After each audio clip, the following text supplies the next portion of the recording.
Thank you. We will now move on to the next item of business, and the next item of business is Stage 3 proceedings for the Dog Theft Scotland Bill. In dealing with the amendments, members should have the bill as amended at Stage 2, that is SP Bill 58A, and the marshalled list.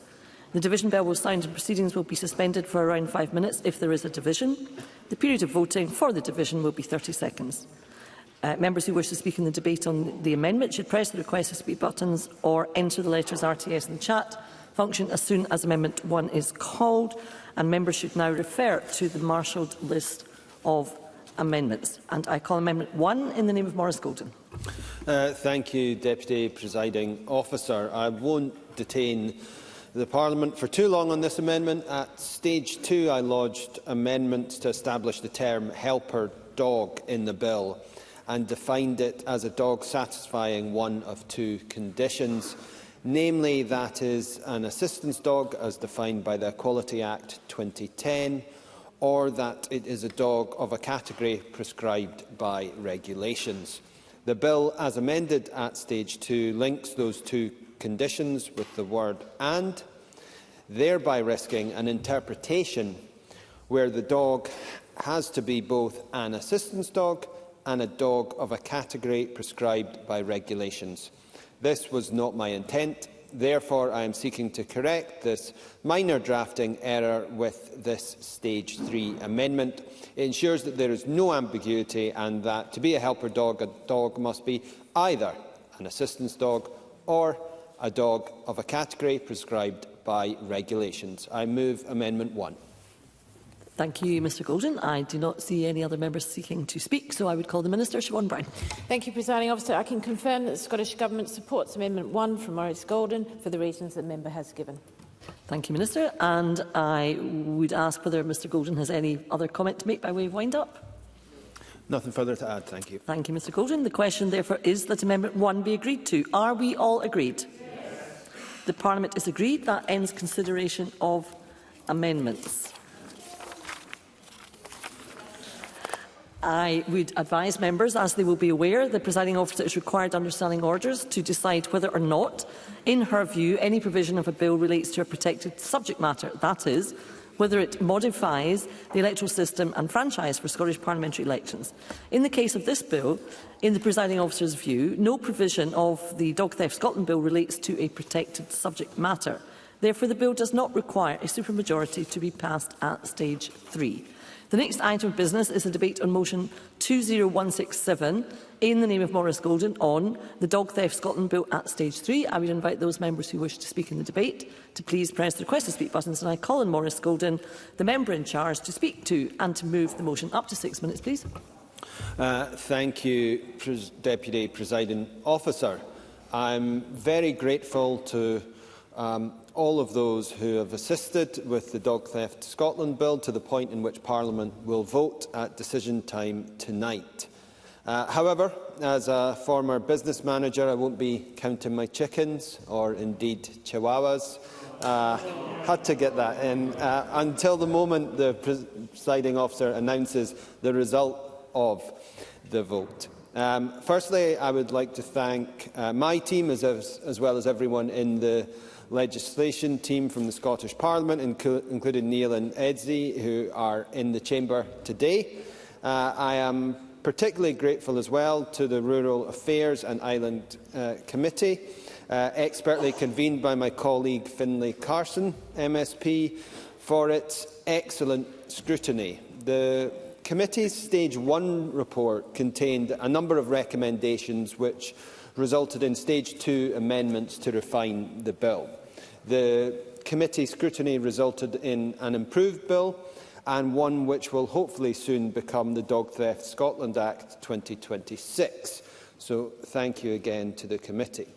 I would also like to thank the Minister for Victims and Community Safety, Siobhan Brown, and her officials. Over the course of the bill's development, we have formed a very positive and constructive working relationship to deliver a bill that both achieves the policy intent and the vision of those stakeholders who campaigned for a dog theft law, and remains practical for the Scottish Government and partner organisations to implement. I would also like to thank witnesses who gave evidence at stage 1, from those campaigning for a change in the law in this area, such as Dogs Trust and the SSPCA and Guide Dogs for the Blind, to those involved in implementation and enforcement, like the Law Society for Scotland, the Crown Office and Procurator Fiscal Service, and Police Scotland. The evidence from all those bodies and many others who gave written evidence to the committee or to my consultation has shaped the bill we debate today.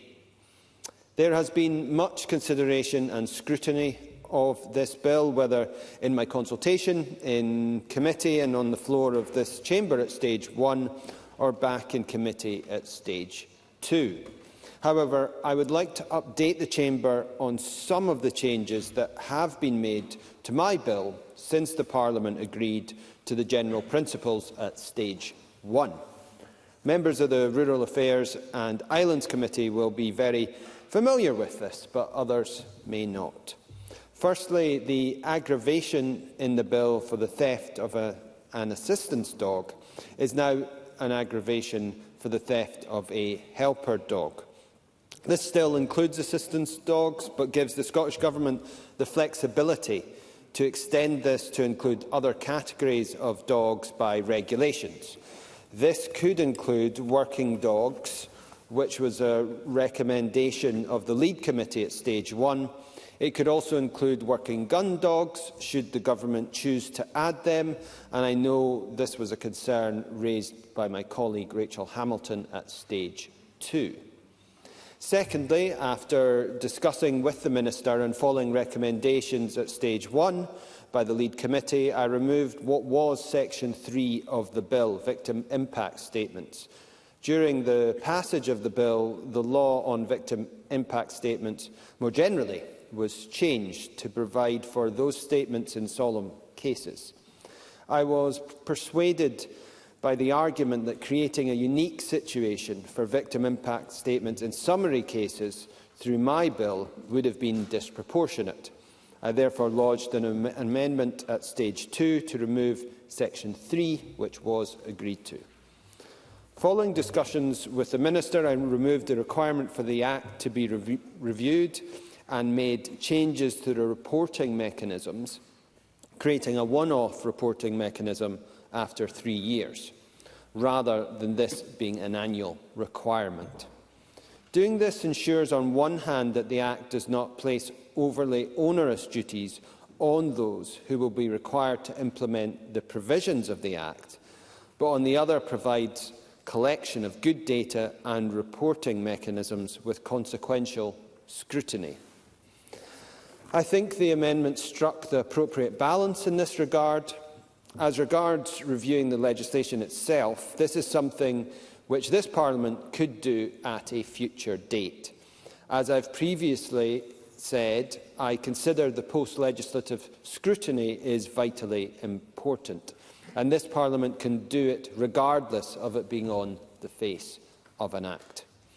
So, what we have before us is a bill that has been developed following parliamentary scrutiny, stakeholder engagement and constructive working with the Scottish Government. A good example, if I may say, of our legislative procedures and in particular the Members' Bill process working effectively. Of parliamentarians, stakeholders and government shaping a law that makes a positive difference to the lives of dog owners and dogs themselves. A law which will help prevent cruel acts of stealing family pets from taking place, which punishes appropriately when those acts do take place, and which creates an aggravation for particularly egregious theft of helper dogs, be they assistance dogs or other dogs prescribed by the Scottish Government. I have the pleasure of moving that the Parliament agrees that the Dog Theft Scotland Bill be passed. Thank you, Mr Gordon. Can I ask you to formally move? Formally moved. Thank you very much. I now call on Minister Siobhan Brown to open on behalf of the Scottish Government. Up to 5 minutes, please. Thank you, Presiding Officer. I want to begin by thanking Maurice Golding for his constructive engagement throughout the bill's parliamentary journey, and also to the Non-Government Bills Unit for their work and the regular engagement with my officials. No one should ever underestimate the challenges that exist in a member trying to take forward their own legislation, and I pay tribute to Mr Golding and his supporting officials for developing legislation which has reached the final stage of its scrutiny process.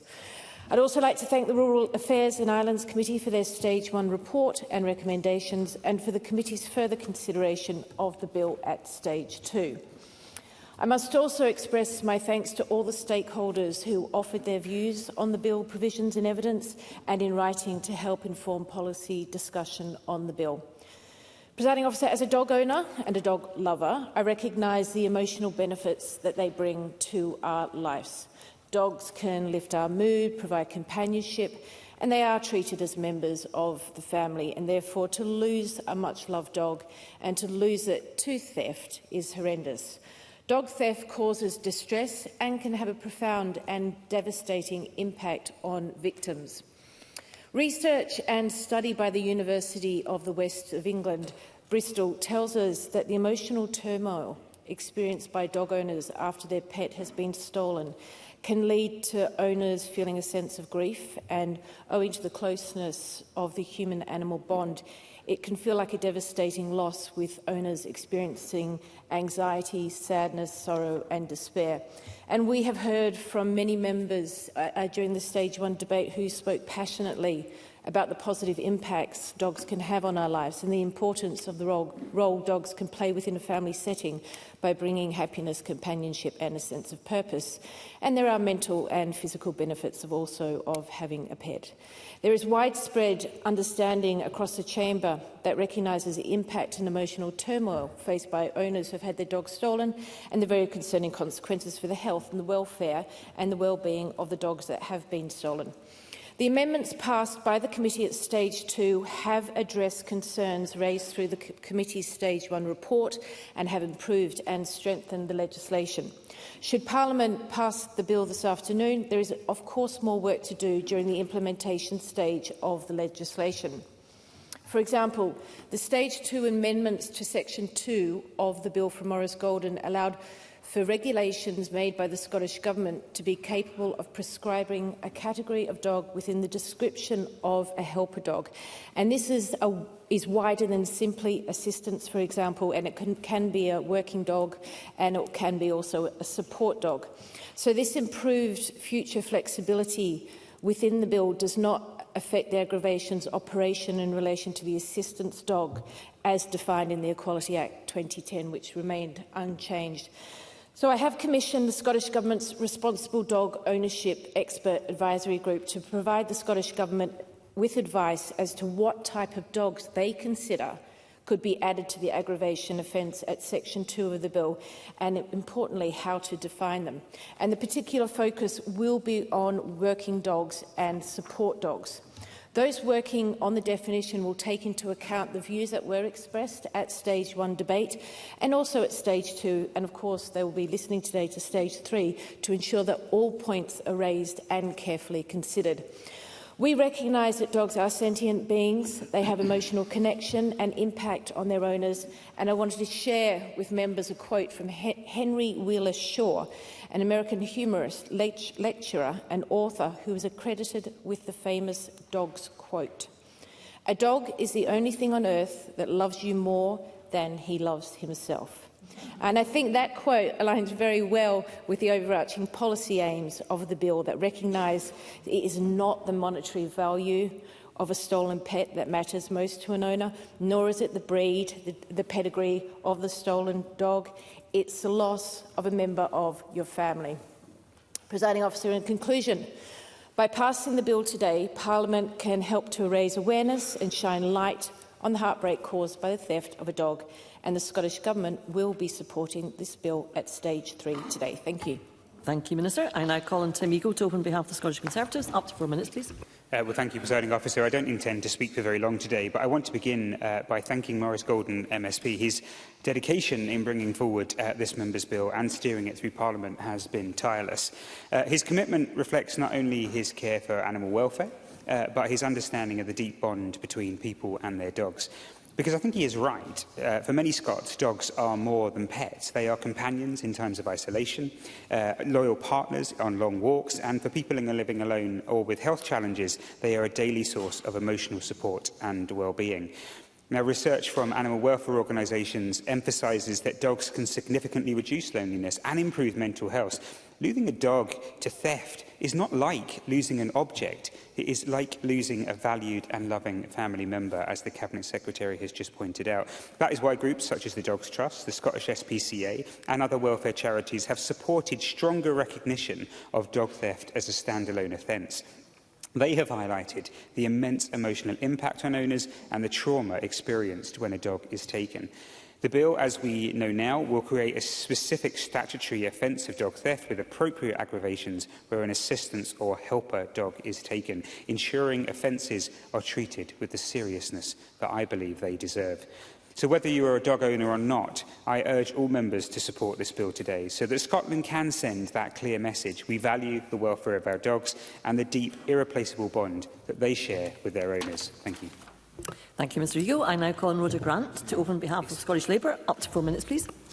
Thank you, Presiding Officer. I want to congratulate Maurice Golden bringing forward this bill. It's not easy to bring forward a member's bill to this stage, so I congratulate him for doing so. I also want to thank committee staff and those working in the legislation team who support MSPs through scrutinising legislation, and they're often the unsung heroes of these processes. I want to thank those who give evidence and help the committee with their deliberations as well.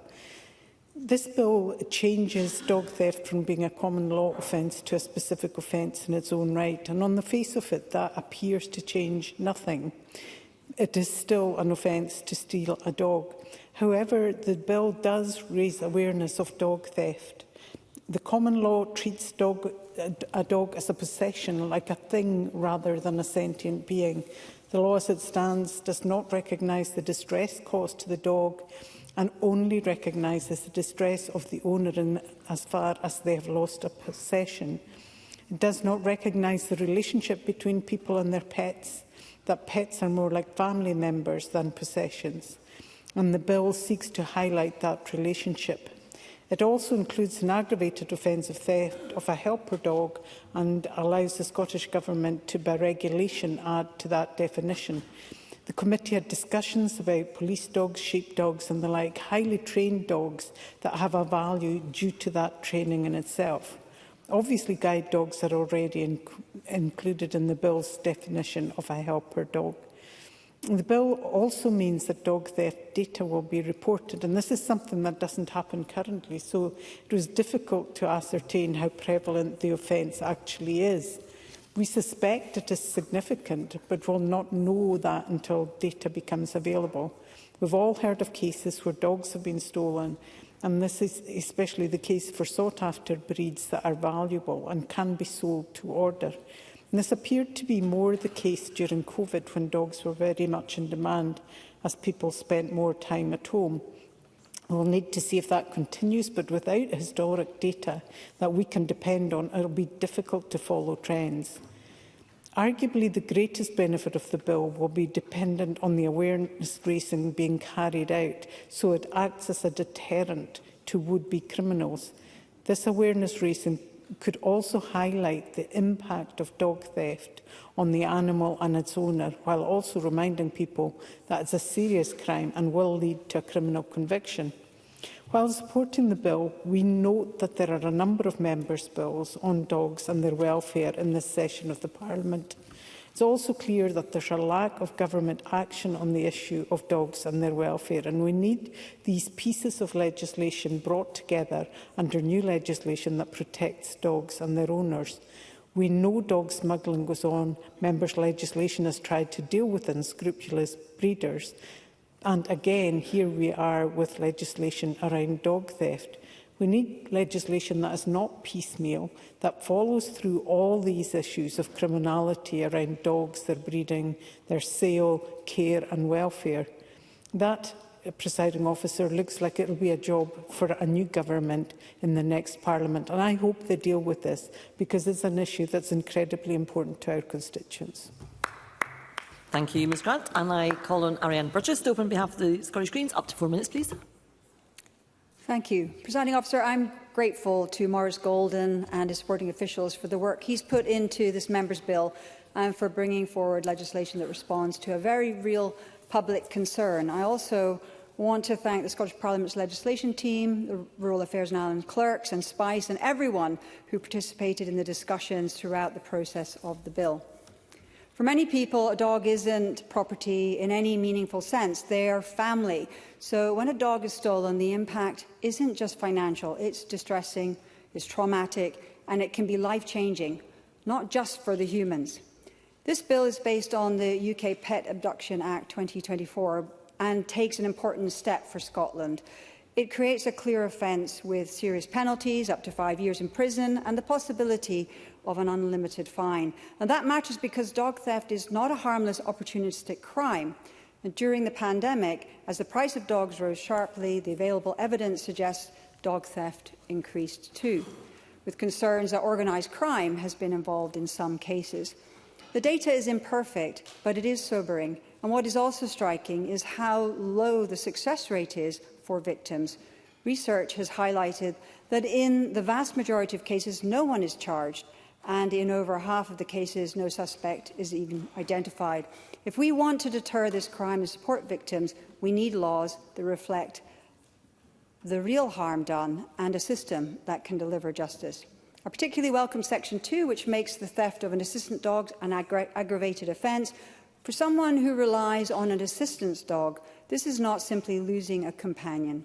It means losing mobility, losing independence, losing safety, recognising that additional harm is absolutely right. The bill introduces, as Maurice Golden has already discussed, the term helper dog, and he's gone on to explain that this is intended to create flexibility through regulations. I simply urge ministers to use that power carefully and keep the focus where it belongs on protecting those who depend on assistant dogs and on ensuring that the law is clear and enforceable. And it's good to hear from the Minister this afternoon that she has already commissioned work on this. I also welcome Section 4, which creates a reporting mechanism. That matters because right now we are working with partial and inconsistent information. If we're going to tackle dog theft properly, we need reliable data on prevalence, patterns and outcomes, so we can see whether the bill is working and what further action may be needed. Alongside the criminal law, we should also keep moving on practical measures that make it harder to steal dogs and easier to reunite them with their owners. Scotland has likely somewhere between 800,000 and 1 million dogs, and that population may have grown significantly since COVID. Measures to improve the accuracy and compliance of microchipping and better traceability from breeder to owner can strengthen prevention and enforcement. Presiding Officer, the Stage 3 amendment before us today is minor and technical, but the bill itself is not. It responds to a real harm, signals that Scotland can take this crime seriously and helps us measure whether we are succeeding. And the Scottish Greens will be supporting the bill. And again, I thank Maurice Golden for his work. Thank you, Ms Burgess. We now turn to the open debate. I call Christine Graham. Up to 4 minutes, please. Thank you very much, Deputy Presiding Officer. I'm delighted to speak in this debate in support of my colleague Maurice Golden's bill, and not only as I was the additional member in charge of the bill, which, to be honest, is a smart title, but actually I was required to do nothing. I too now know how much determination is needed, having brought forward successfully 2 of my own members' bills. But I'll start with the Law Society's comments in the early stages. Quote, "Theft is already an offence under the common law, defined as to appropriate, movable, corporeal things belonging to another person without the consent of that person, where the accused knows that those things belong to another and intends to deprive the owner permanently, indefinitely or in certain circumstances temporarily." This offence can be used to prosecute dog theft incidents. Judges in Scotland have the tools to assess and sanction appropriately dog theft. But for balance, I would also quote, judges in Scotland have the tools to assess and sanction appropriately dog theft offences, considering the harm that such behaviours may cause to the animal's welfare, the dog owners and family, close quotes. Now, I recall from my days in practice as a solicitor, in the breakdown of a relationship, when the monetary assets could be resolved, there was a real fight about the family dog. There were even circumstances where the family dog was used in a coercive manner. The rub is the concept of a dog as a corporeal thing. It may break your heart to have a valuable or sentimental piece of property stolen, but it by no means, in my book, does that equate to having your family dog stolen. So we've moved a long way from viewing animals as property, pets included. There is, too, the specific reference to, quotes, assistance, close quotes, and helper dogs, close quotes. The heartbreak may be the same or of a more professional nature, so I think that classification is important. And I welcome the penalties and the aggravation if it is an assistant or helper dog.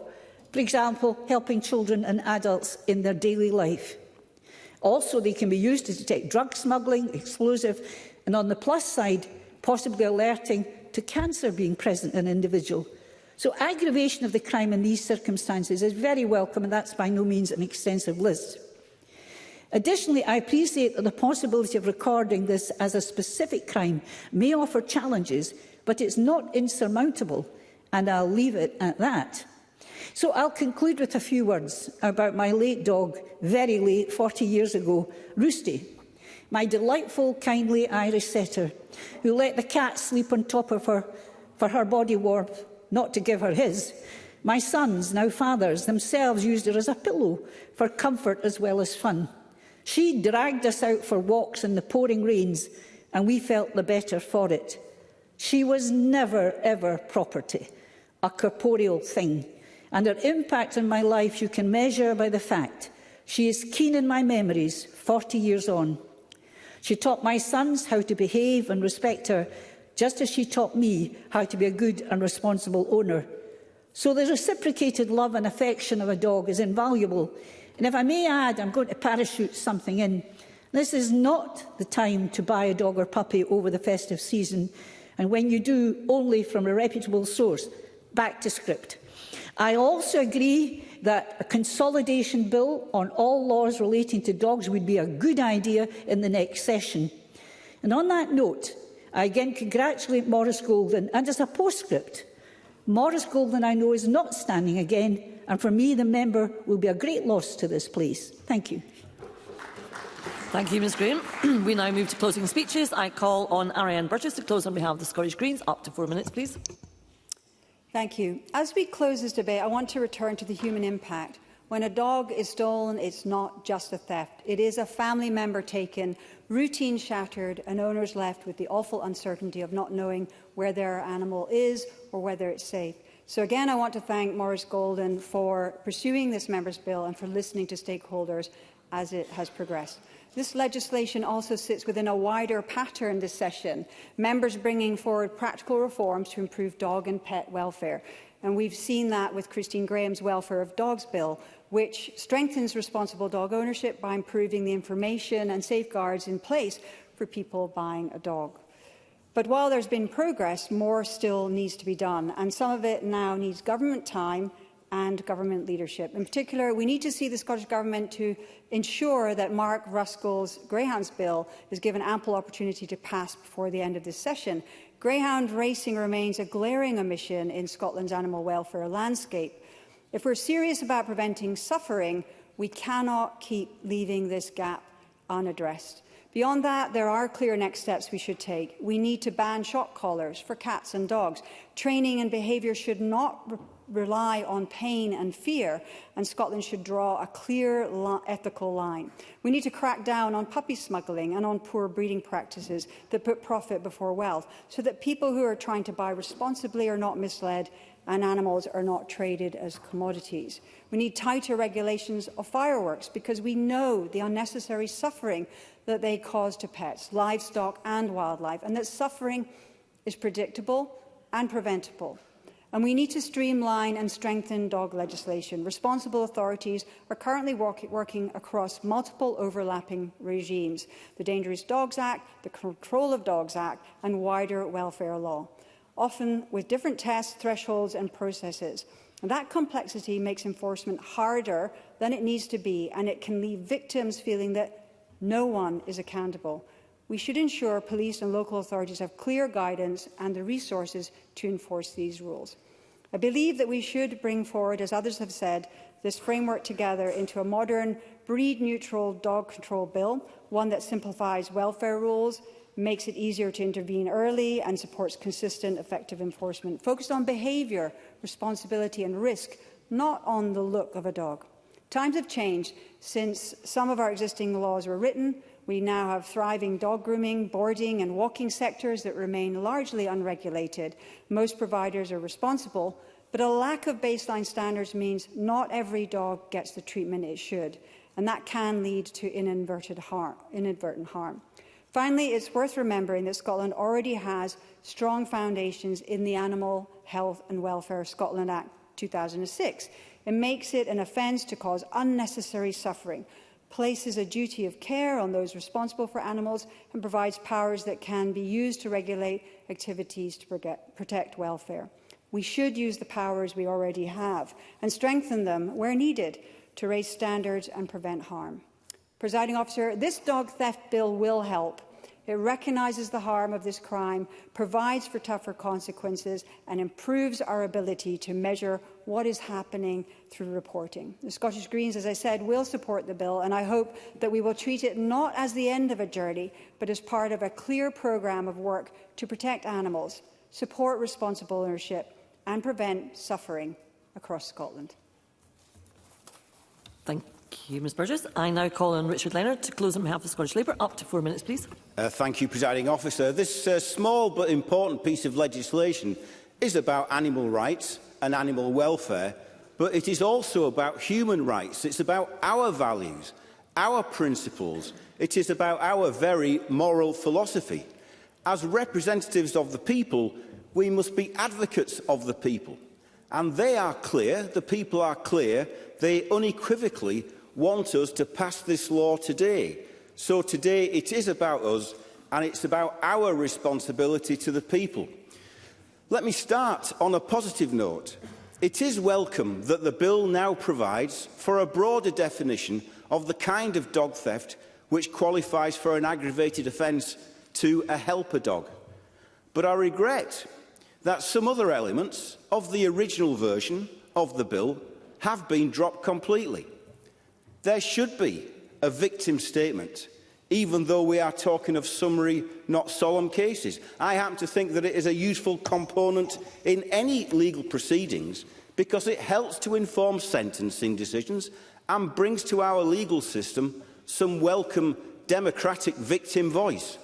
But I understand that government support for the bill was conditional on this being dropped, and Maurice Golden is hemmed in by those dreaded words, political feasibility. Similarly, in my view, there could be and there should be annual reporting. The Minister... Christine Graham. Well, that was a bit graceless, Mr Leonard. I just want to consider this. I don't think, but I'm happy to be corrected, that a victim statement influences the actual penalty at the end of the day. I don't think it does, but no doubt the Minister will clarify. Richard Leonard. Well, for me, it's about a principle, about whether the feelings, the impact on the victim is a matter of record, and I think that it should be, and it should be taken into account. Let me turn to something else which has been dropped, and that is the annual reporting of the enactment of the bill, and I think of the Act. And I think the Minister for Victims and Community Safety told Parliament at stage 1 that providing an annual report on the enforcement of the Act makes it operationally impossible. Now, I don't accept this, and neither should Parliament. Accountability is important for the functioning of our democracy, and the Minister appears before Parliament as a prisoner of operational matters far too often. whether it relates to cuts to the fire and rescue service, the continued defiance of laws on the prohibition of fireworks and pyrotechnics use, and the absence of a licensing system, which in my own personal experience is also an animal welfare and an animal cruelty issue, or whether it relates to this legislation today on dog theft. Each one an important area of policy which the Minister has direct responsibility for, and I would ask her to reflect on that. On the other hand, I do accept the argument that post-legislative scrutiny is the prerogative of this Parliament and not of the Government. But that in turn requires good data collection and transparency, so that future members of this Parliament are able to follow the evidence. And as a matter of record, that is something which the Government and its agencies is not always very good at providing. And we need action in this area, because people and Parliament deserve more than words of admonishment by the Auditor-General or criticism by the Public Audit Committee. People deserve action and a wholesale change in political culture. Where good understanding and progress has been made is over the need to raise awareness of the new offence, because our purpose in voting for this legislation is for it to act as a deterrent. And while Maurice Golden and I differ on his custodial approach, we can agree that we need to stop dog thefts happening in the first place. And we can agree that when they do, we need to raise the probability of the safe return of the dog to their home. And let me finish with the principles and the values which lie behind this legislation. Dogs are not property. They are living, sentient beings. They are not commodities. They are companions. They are not a lower form of life, but an equal form of life. And without them, for many of us, there would be a loneliness of the soul. So we will be voting for this Dog Theft Scotland bill this afternoon, and many of us will be doing so with not only moral purpose and with passion forged on personal experience, but we will be doing it with political principle as well. Thank you, Mr Leonard. I now call on Jamie Halker-Johnson to close on behalf of the Scottish Conservatives. Up to 4 minutes, please. Thank you, Deputy Presiding Officer. I had the opportunity back in October to speak in support of this bill and in recognition of the hard work of my colleague Maurice Golden and others at Stage 1. As Christine Graham rightly says, Maurice Golden will be missed in this place, although his humour, by the judging of the start of his speech, may not be missed quite so much. I am pleased, though, to see the bill reach this stage, and I sincerely hope that at the end of the day, as it sounds like it will complete its progress through this Parliament. A key component in the bill advancing is obviously the Scottish Government's support for the creation of a distinct dog theft offence. And that's welcome, and I largely commend the Minister for the way in which the Government has engaged with this process and helped create a level of cross-party consensus. As others have mentioned, the bill is different to what we were faced with at Stage 1. In that debate, I argued alongside others, and as highlighted by Richard Leonard, about the positive role that victim statements could play in relation to this proposed new offence. And it was already clear at that point that there was no obvious route to the section gaining Scottish Government support. It has been removed from the bill as it comes before us today. And that is disappointing, because the inclusion of victim statements was a positive measure which seemed to earn widespread support in this chamber, and it now appears to have fallen victim to expediency, specifically the Scottish Government's view that it did not wish to address, in the words of the Minister at this point, the introduction of victim statements in summary cases. And I do acknowledge the position that summary offences, which are equally serious, would not have provision for victim statements to be used. While accepting that this is the cost of securing the Scottish Government's support, I do believe this could have been a powerful tool to emphasise the deeply personal and emotional elements to this offence, as highlighted by others, and to help inform sentencing decisions. There are a number of other worthy elements that members may wish to have seen added to this bill rather than subtracted. Protection for other animals was high on this list. Cats was most obviously mentioned, although given the freedom to wander, are quite different for practical purposes to dogs. As Christine Graham, I think, put it best, dogs have owners, cats have staff. Richard Leonard also made an impassioned plea at Stage 1 on behalf of his constituent about dog attacks on other dogs, pointing to the public position on the subject. These can be devastating to dogs and owners alike and can leave owners with enormous cost for treatment. There have unfortunately been many examples of people not taking proper precautions to prevent dog attacks, and a considerable gap exists in how the law addresses them. And I thought Eleanor Whittam made some very insightful and very powerful and concerning points about the role pets can play as a tool of domestic abuse and coercive control. Of course, one of the most pressing issues with the bill remains that, should it pass and receive royal assent, what resources will be available to publicise the new law and to enforce it. I hope that the Scottish Government and relevant agencies will make that part of their work once the new offence is in place. Presiding Officer, I commend Maurice Golden, his staff and all those involved in bringing this bill forward at this stage. As any dog owner will attest to, it has been an important issue to champion, and as any victim of dog theft will know, a terrible evil that he is tackling. It seems this Parliament accepts and recognises the main issue, that dog theft is different in category rather than just degree from normal theft, and that these differences ought to be recognised consistently. We all appreciate this bill can only go so far and achieve so much, and the bill's critics are by no means wrong or entirely wrong or misguided. Much more is needed than legislative change, and the direct gain from this bill may be smaller than we might like. However, I hope that it can help drive a shift in a culture in our institutions towards treating dog theft with the seriousness they deserve. This Parliament, in its role not only as a legislative body, but also as a forum for the nation, will also be sending a strong message that this sort of crime should not and will not be tolerated. Thank you. Thank you, Mr Hawker-Johnson. I call on Minister Siobhan Brown to close on behalf of the Scottish Government. Up to 4 minutes, please. Thank you, Presiding Officer. I'd like to thank all the members for their contributions to this afternoon's debate. As I made clear during my opening remarks, I have welcomed the constructive and helpful meetings that I have with Mr Golden since stage 1 to discuss this bill. While the Scottish Government had some concerns about the aspect of the bill when it was introduced, Mr Golden was able to lodge stage 2 amendments on these aspects to ensure that the Scottish Government could support it, and I will come to some of the points that have been raised throughout this debate. One of the things that I know has been mentioned by a few members is future consolidation of legislation in the next parliamentary term. Myself, having dangerous dogs and animal welfare is under Minister Fairley. So with that in mind, we hosted a responsible dog ownership summit last September, because we believe that more can be done to improve public safety and ensuring that dogs are responsibly acquired, owned and looked after.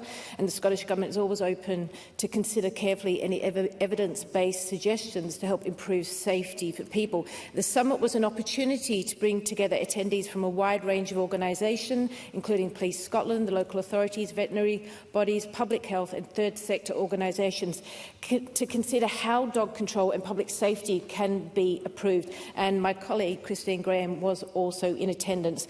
As the key outcome of the summit, the Scottish Government has also established the expert advisory group to look after various issues raised to help determine what can be progressed in the short, the medium and also the long term. And one of the things that has been set up is that there is a number of subgroups of the expert advisory group have now been set up, and the subgroups will look at specific areas of work covering issues such as enforcement and resources, dog welfare, prevention and education and communication, data to inform and support dog control policy and health service data. And the expert advisory group, as I said, is of course now considering the helper dog definition issue as well. So even though we are not progressing with legislation in this parliamentary term, work has started with that for the next parliamentary term. If I can just also maybe touch on the victims' statements that has been raised. The bill as first drafted would have allowed people who are victims of a dog theft to give a victim impact statement to the court, and this would apply in any level of court. And while, of course, the Scottish Government is sympathetic to the issue, the victim impact statements are currently available for certain solemn offences only. And the bill, as initially drafted, would have extended the new offence of dog theft, specifically included for summary cases, so a victim could express the impact that crime had on them physically, emotionally and financially to the court to help inform the sentencing.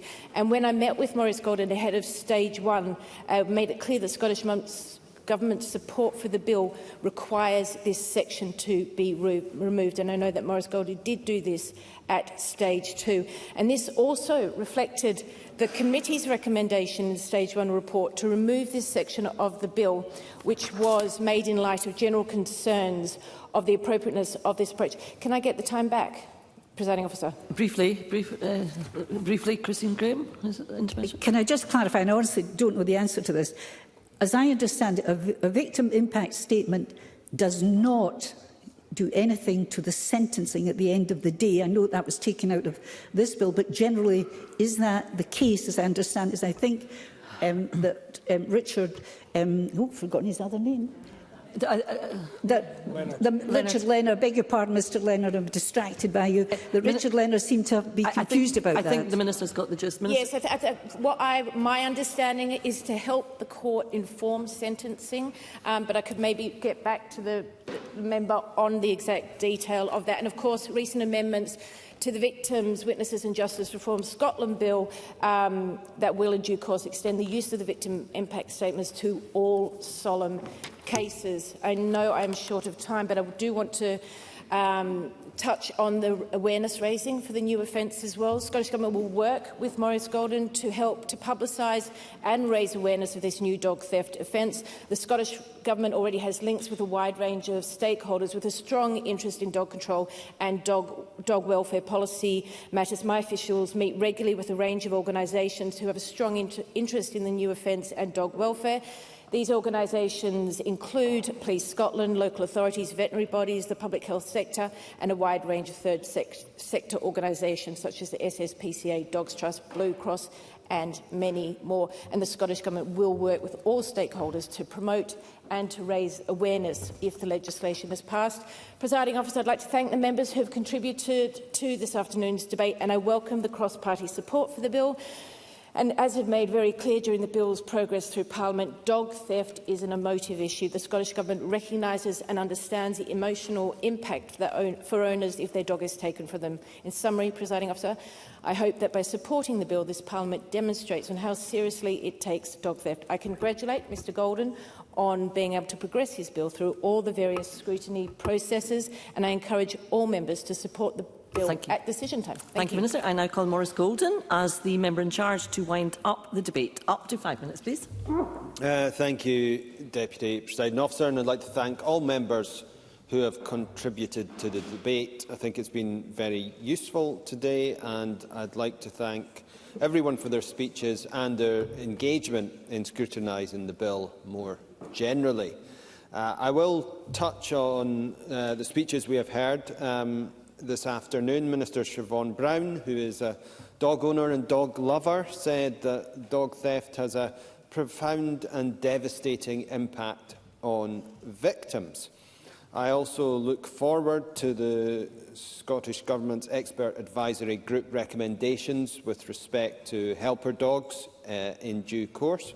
Tim Eagle spoke about dogs as companions, loyal partners and a daily source of emotional support and well-being. Rhoda Grant agreed, but also highlighted the improved data collection which the bill facilitates. And Ariane Burgess spoke about the bill responding to a real harm, and that dog theft is not just a theft. Christine Graham, and I thank the member for being the additional member in charge of the bill, spoke of her late dog Roosty, the Irish setter, who was never ever property but a loving companion, and also highlighted a consolidation bill which I think would be appropriate in the next session of Parliament. Finally, in relation to Richard Leonard's and Jamie Halcroft-Johnson's point on victim statements coming out, I think it's been worth noting for the official record that this was a committee recommendation, and so it would be wrong to frame this as emanating solely from the Scottish Government. But of course, politics is the art of the possible, and achieving your goals often involves compromise, challenge and collaboration. The bill we have before us, and which we will vote on tonight, has been refined in that fire, and I will be very proud if it becomes the Dog Theft Scotland Act 2026. Again, I thank members and stakeholders for their engagement, and in particular the Minister, Siobhan Brown, and the committee. During the Stage 1 debate, I quoted the late American animal welfare activist Roger Caras, who said that dogs make our lives whole. I close with more wise words. He said, "Dogs have given us their absolute all. We are the centre of their universe. We are the focus of their love, faith and trust." Dogs are for life, not just for Christmas, Deputy Presiding Officer.